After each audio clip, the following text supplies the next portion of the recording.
السلام علیکم ورحمۃ اللہ وبرکاتہ۔ اس ویڈیو میں آپ کو بتائیں گے کہ ایک حکمران کس طرح سادگی، انصاف پسندی، اپنا اور اپنے خاندان کا احتساب کر کے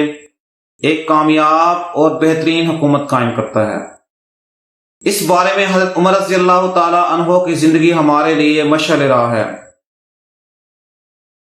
آج ہم حضرت عمر رضی اللہ تعالی عنہ کی زندگی سے ایسے چند واقعات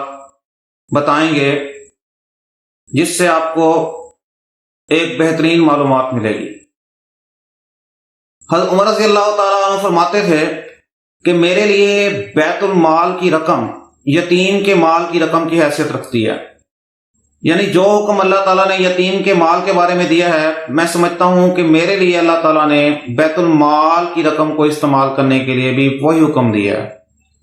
اب ہم قرآن میں دیکھتے ہیں کہ یتیم کے مال کے بارے میں اللہ تعالیٰ کیا حکم دیتے ہیں۔ قرآن مجید میں آتا ہے وَمَنْ كَانَ غَنِيًّا فَلْيَسْتَعْفِفْ وَمَنْ كَانَ فَقِيرًا فَلْيَأْكُلْ بِالْمَعْرُوفِ، یعنی کہ اگر تم ایک یتیم کی کفالت کر رہے ہو، تمہارے زیر نگرانی کوئی یتیم ہے،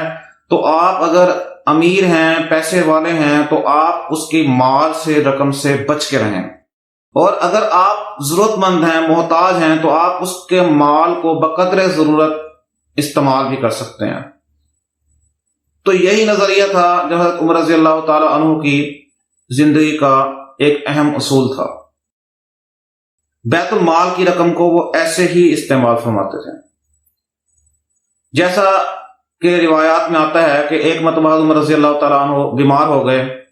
تو حکیم نے ان کو فرمایا کہ آپ نے شہد استعمال کرنا ہے۔ تحقیقات اور کوششوں کے بعد پتہ چلا کہ بیت المال میں شہد کی ایک کپی رکھی ہوئی ہے، لیکن حضرت عمر رضی اللہ تعالیٰ عنہ انتہائی احتیاط کے حامل تھے۔ وہ فوراً ممبر رسول پر گئے،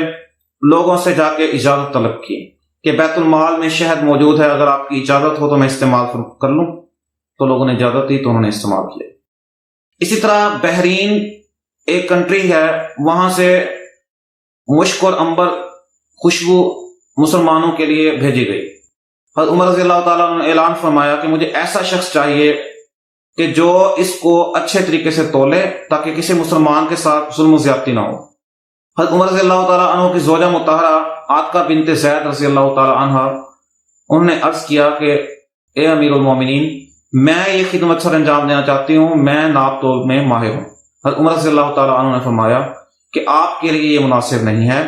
کیونکہ جب آپ اس کو تولیں گی تو تولتے دوران ہو سکتا ہے آپ کے ہاتھوں کو یا آپ کے چہرے کو، آپ کی کن پٹی پہ کسی وجہ سے خوشبو لگ جائے اور آپ کو اس کا حساب دینا پڑ جائے، کیونکہ وہ خوشبو آپ کے حصے میں مسلمانوں کے مال میں زیادتی کے طور پر آئے گی۔ تو حضرت عمر رضی اللہ تعالیٰ عنہ خوشبو کے معاملے میں اتنے احتیاط کرتے تھے کہ بیت المال اور عوام کے پیسے کی خوشبو بھی ان کے خاندان والے استعمال نہ کریں، یہ ہوتی ہے احتیاط۔ اسی طرح حضرت عمر رضی اللہ تعالیٰ عنہ کے پاس روم کے بادشاہ کا ایک قاصد آیا، پیغام دینے والا کسی کام کے سلسلے میں۔ حضرت عمر رضی اللہ تعالیٰ عنہ نے جب اس کو واپس بھیجا تو جاتے ہوئے عمر رضی اللہ تعالیٰ عنہ کی زوجہ مطہرہ نے اس قاصد کے ہاتھ روم کے بادشاہ کی بیوی کے لیے ایک تحفہ بھیجا، ایک ہدیہ بھیجا، اور تحفہ بھی انہوں نے کیسے بھیجا؟ انہوں نے ایک دینار ادھار لیا کسی سے، اس کی خوشبو خریدی، خوشبو خریدنے کے بعد اس کو ایک عطر کی شیشی کے اندر بند کیا خوشبو کو، تو وہ شیشیاں جو ہے نا اس کے پاس بھیج دی، مصر کے بادشاہ کی بیوی کے پاس۔ جب اس کو تحفے ملے وہ بہت خوش ہوئیں، انہوں نے بدلے میں وہی شیشیاں خالی کر کے اس میں جواہرات رکھ کے واپس بھیج دیے۔ عمر رضی اللہ تعالیٰ عنہ کی بیوی کو جب وہ جواہرات ملے تو انہوں نے جب باہر نکالے شیشیاں، تو عمر رضی اللہ تعالیٰ عنہ قدرتی طور پر گھر میں آ گئے، تو انہوں نے دیکھا، ان کی زوجہ مطہرہ نے ان کو سارا واقعہ بتایا۔ عمر رضی اللہ تعالیٰ نے فرمایا کہ فوراً یہ زیورات بیچ دو، جواہرات بیچ دو اور بیت المال میں جمع کرواؤ۔ آپ کو یہ حق نہیں ہے کہ آپ اس کو استعمال کریں، آپ کو یہ حق ہے کہ آپ اس میں سے ایک دینار اٹھا لیں جو آپ نے ادھار لے کر تحفہ بھیجا تھا،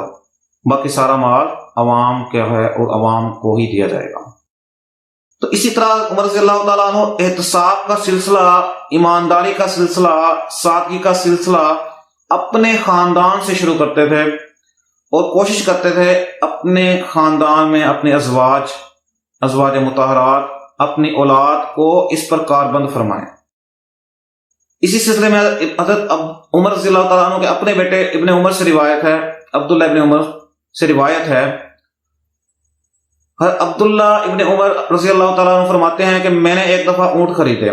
اونٹوں کو خریدنے کے بعد میں نے بیت المال کی چراگاہ میں ان کو چرنے کے لیے چھوڑ دیا، اتنے میں موٹے تازے ہو گئے۔ میرا یہ پروگرام تھا کہ میں ان کو بازار میں جا کر بیچوں گا اور خوب نفع کماؤں گا، لیکن جب میں بازار میں گیا ان کو بیچنے کے لیے ان کی بولی لگائی گئی تو بہت اچھا نفع مل رہا تھا کہ اتنے میں حضرت عمر رضی اللہ تعالیٰ عنہ وہاں پہ آئے۔ معلوم کرنے پہ پتہ چلا کہ یہ اونٹ امیر المومنین حضرت عمر رضی اللہ تعالیٰ عنہ کے بیٹے کے ہیں۔ حضرت عمر رضی اللہ تعالیٰ عنہ نے اپنے بیٹے عبداللہ رضی اللہ تعالیٰ عنہ کو بلایا اور پوچھا یہ اونٹ کہاں سے آئے، اتنے موٹے تازے اونٹ آپ کے پاس کہاں سے آئے؟ تو انہوں نے فرمایا کہ بیت المال کی چراگاہ میں یہ پھلتے پھولتے رہے ہیں، ترقی کرتے رہے ہیں، یہاں تک کہ اتنے موٹے تازے ہو گئے۔ تو حضرت عمر رضی اللہ تعالیٰ عنہ کو یہ بات بہت عجیب لگی، انہوں نے فرمایا کہ لوگوں میں تو شور مچ گیا ہوگا کہ امیر المومنین کے بیٹے کے اونٹ ہیں، تو انہوں نے کہا ہوگا اس کو کھانا کھلاؤ، اس کو پانی پلاؤ کہ یہ امیر المومنین کے بیٹے کے اونٹ ہیں، یہاں تک کہ اس کی دیکھ بھال میں زیادہ رعایت کی گئی ہوگی۔ تو ان کو یہ بات جو ہے ناگوار گزری، انہوں نے فرمایا کہ فوراً یہ اونٹ کو بیچ دیے جائیں اور اس کی جو رقم ہے وہ بیت المال میں جمع کروائی جائے، کیونکہ یہ عوام کا پیسہ ہے، عوام کی بھلائی کے لیے ہی آپ اس کو استعمال کر سکتے ہو۔ تو آپ کو ان سارے واقعے سے پتہ چلا ہوگا کہ عوام کے پیسے کو، بیت المال کو،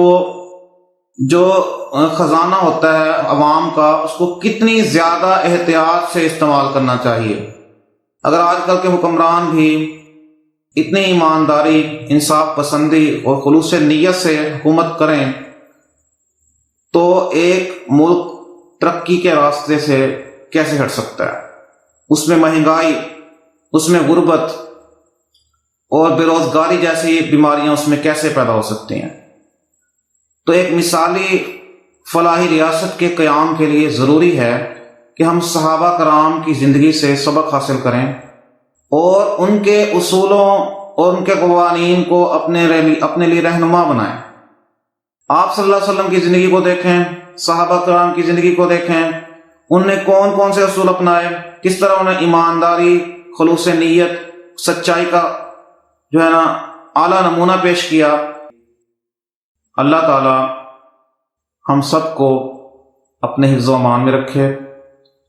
اللہ حافظ۔